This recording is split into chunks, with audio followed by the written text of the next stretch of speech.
नमस्कार, स्वागत है आपका हमारे इस YouTube चैनल पर। मैं मुनमुन श्रीवास्तव आपका हार्दिक अभिनंदन करता हूं। फर्स्ट एलोकेशन 16 अगस्त को आएगी, लेकिन सिमुलेटेड रैंक आने के बाद से स्टूडेंट्स में बहुत बेचैनी है, एडमिशन एस्पिरेंट्स में। हमारे साथ ये कुछ ड्यू के स्टूडेंट्स हैं नॉर्थ कैंपस के कॉलेजेस के, क्योंकि नॉर्थ कैंपस के कॉलेज को लेकर बड़ा क्रेज़ रहता है। और आइए इनसे बात करते हैं कि जब इनकी सिमुलेटेड रैंक आई थी और सिमुलेटेड रैंक और फर्स्ट एलोकेशन के बीच में ये समय कैसे इन्होंने बिताया था और क्या किया था, और क्या सिमुलेटेड रैंक को लेकर कुछ बेचैनी थी जैसा आज देखी जा रही है।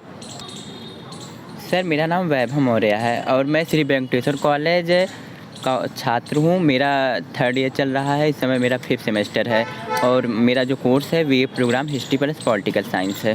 Thank you. My name is Nandita Pal. मैं हंसराज की स्टूडेंट हूँ, 3rd सेम की स्टूडेंट हूँ और मैं जियोलॉजी ऑनर्स कर रही हूँ। नमस्ते मुनमुन जी, मैं बीएससी एंथ्रोपोलॉजी ऑनर्स का स्टूडेंट हूँ हंसराज से, 3rd सेमेस्टर। अच्छा, एक कॉमन सवाल आप तीनों से है कि सिमुलेटेड रैंक आपके टाइम में भी आई थी और इस बार भी आई है। इस बार सिमुलेटेड रैंक को लेकर इतना ज़्यादा डर क्यों है कि अगर इतना स्कोर आ गया ठीक है तो एडमिशन होगा कि नहीं होगा? बताइए, आप जवाब दीजिए, बताइए। ये एक हाइप क्रिएट किया गया है शायद कोचिंग सेंटर्स से। वैसे ही हमारे टाइम में तो इतना कुछ हमें इतना टेंशन नहीं था स्टिमुलेटेड रैंक को लेके। हमने प्रेफरेंस पर फोकस कर रहे थे कि कौन से कोर्स और कौन से कॉलेज हमें चाहिए, और हम ट्राई कर रहे थे काउंसलिंग के वक्त ऐसे प्रेफरेंस फील करके। हमने स्टिमुलेटेड रैंक पर कोई फोकस ही नहीं किया उस टाइम। अच्छा, आपका अपना जो स्कोर था वो कितना था?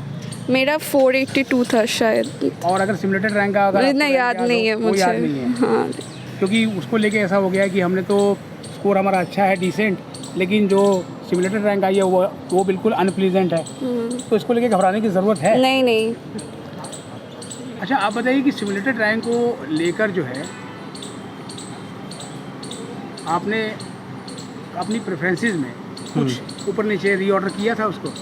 सर, सिमुलेटेड रैंक आने के बाद तो लगता है कि थोड़ा रीशफल करना चाहिए, पर अगर लोग सही कॉलेज और सब्जेक्ट वाइज, मतलब जो सब्जेक्ट उन्हें पढ़ना है या फिर जिस कॉलेज में उन्हें जाना है, वो अगर हर एक राउंड के लिए वेट करता रहे और अपने प्रेफरेंसेस को पहले ही एकदम बढ़िया तरीके से बना ले, तो मुझे नहीं लगता कि सिमुलेटेड रैंक से कुछ फ़र्क पड़ेगा। क्योंकि और भी बहुत सारे चीज़ें हैं, मतलब बीच में और भी चीज़ें, मेडिकल के काउंसलिंग ये वो चलता रहता है और कोई कंटिन्यू भी नहीं करता, तो इससे भी सिमुलेटेड रैंक पे असर पड़ता है कि ऊपर नीच हो जाता है। फिर लास्ट राउंड तक जाते जाते आपको आपके डिज़ायर्ड कॉलेज और सब्जेक्ट मिल ही जाते हैं। अच्छा, जैसे सिमुलेटेड रैंक जब आपने देखी थी तो आपने अपने प्रेफरेंस को रीऑर्डर नहीं किया? नहीं सर, वही विश्वास था अपनी प्रेफरेंस के ऊपर? हाँ सर। और आपको अपनी सीट कौन से एलोकेशन में मिली? सर, मुझे सेकंड में मिला है। सेकंड में। तो जब पहले में नाम नहीं आया था, हाँ। तो फिर क्या हुआ था? मायूस हो गए थे? नहीं सर, पहले में नहीं मिला तो मैं मायूस नहीं हुआ था, क्योंकि मेरा जितना मार्क्स था उसके बेसिस में मुझे इतना पता था कि मुझे पहले में नहीं मिलने वाला। अच्छा, कितना था आपका मार्क्स? मेरा 430 अराउंड था। अच्छा, तो उसमें से मुझे बायो रिलेटेड ही कुछ पढ़ना था और मैं वही सब प्रेफरेंसेस ऊपर रखा था, जैसे माइक्रोबायोलॉजी, जूलॉजी, एंथ्रोपोलॉजी, ये सब चीज़ें। तो मुझे लग रहा था कि लास्ट तक जाते जाते एक नॉर्थ कैंपस का कॉलेज तो मिल ही जाएगा। अच्छा, आप बताइए कि सिमुलेटेड रैंक का जब टाइम निकल गया था, आपने देख ली थी और उसके बाद फाइनल एलोकेशन होनी थी, पहली लिस्ट आनी थी, उस पीरियड में आपने क्या किया था, कैसे समय बिताया?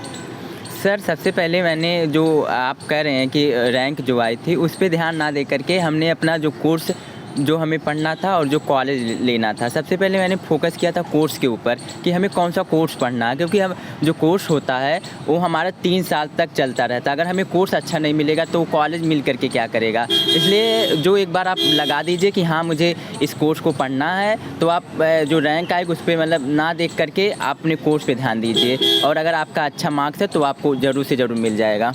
अच्छा, मान लीजिए कि फर्स्ट में नंबर नहीं आया और हंसराज में ही पढ़ने की इच्छा है किसी स्टूडेंट की, तो क्या करे फिर वो? बिल्कुल भी मायूस नहीं होना है और सेकंड राउंड के लिए वेट करना है, क्योंकि बहुत सारे सीट्स जो होता है फर्स्ट राउंड में अलॉट होने के बाद भी एडमिशन नहीं लेता है सारे बच्चे, तो सेकंड राउंड में मिल जाते हैं। तो चांसेस है? मतलब आपके कॉलेज में भी बहुत से बच्चे सेकंड और थर्ड में आए थे? बहुत से बच्चे। सर जैसे सिमुलेटेड रैंक वाइज कोई घबराने की बात नहीं है, क्योंकि मुझे भी सेकंड राउंड में ही मिला था अंतराज। तो और बहुत सारी चीज़ें रहते हैं जो काम मतलब छोड़ देते हैं या फिर ये होता है, उससे भी फ़र्क पड़ता है। तो मायूस मत होइए, रियलिस्टिक रहिए और कॉन्फिडेंट रहिए। देखिए, अगर आपका फर्स्ट राउंड में नाम उसमें आ जाता है तो सबसे पहले आपको ध्यान देना है कि दिल्ली यूनिवर्सिटी एडमिशन ब्रांच क्या क्या प्रोसेस करता है, उस पर ध्यान दे करके अपनी सीट लॉक करने की कोशिश करिएगा। तो सुनिए आपने DU के स्टूडेंट्स की बात, और इनका यही कहना है कि अगर फर्स्ट एलोकेशन में आपका नाम नहीं आता है तो आप सेकंड एलोकेशन का वेट ज़रूर करिए, मायूस ना होइए। और अभी जैसे ही जिनका नाम आ जाए फर्स्ट एलोकेशन में, वो तुरंत अपना जो प्रोसेस है वो आगे पूरा करें, क्योंकि उसका एक समय होता है और अगर आपने उस समय तक उस प्रोसेस को पूरा नहीं किया तो आपकी सीट चली जाएगी। और सिमुलेटेड रैंक को लेकर बहुत परेशान होने की ज़रूरत नहीं है। हमारे चैनल पर नए हैं, चैनल को सब्सक्राइब कर लें और उसे अपने दोस्तों के बीच शेयर करें। मिलते हैं एक और एपिसोड के साथ, तब तक के लिए नमस्कार।